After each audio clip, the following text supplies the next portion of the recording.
Let's talk a little bit about enforcement. Sure. What are the fees? What's the fine structure on this, and how will it be enforced, and by whom? I know the guidance is coming from the environmental police. Okay. So I don't know in terms of Coast Guard, Harbor Masters, environmental police exactly. I mean, I pretty much guarantee the environmental police will be the key ones. They drafted in the law the fees, which is the first fee is $50 for your first offense, and then the second fee is $100. So from there, I don't know what else they may add, and I don't know exactly how the that offense would be just not having the license. Correct. So you exactly. get pulled over for some other reason, or you get boarded for an inspection, and you're unlicensed and you're at the helm. Yes, Probably sir. not a good thing to have happen. Exactly. And we're still trying to figure out one of the requirements is to have the certificate of the license with you.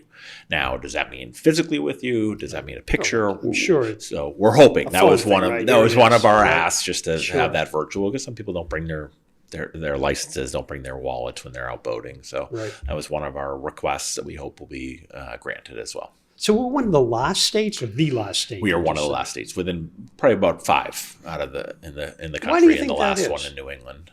I don't have a good answer We're for you. Massachusetts, the great Commonwealth of Massachusetts. We've been around for a while. Agreed. Right? I don't have a good answer. We've got a few boaters in the state. Yeah, we certainly do. There's about 130,000 registered and about 10,000 documented. So definitely do.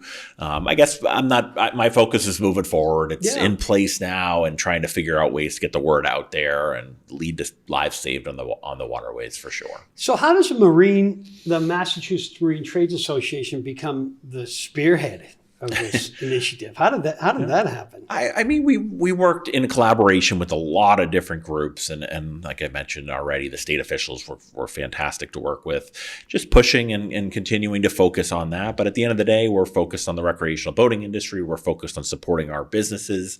And the way I look at it is the more comfortable somebody is on a boat, the more education and safety training they have, the more likely they are to stay boating. And that's so important. You don't want somebody's first experience to be a bad one, because they may get right out of boating.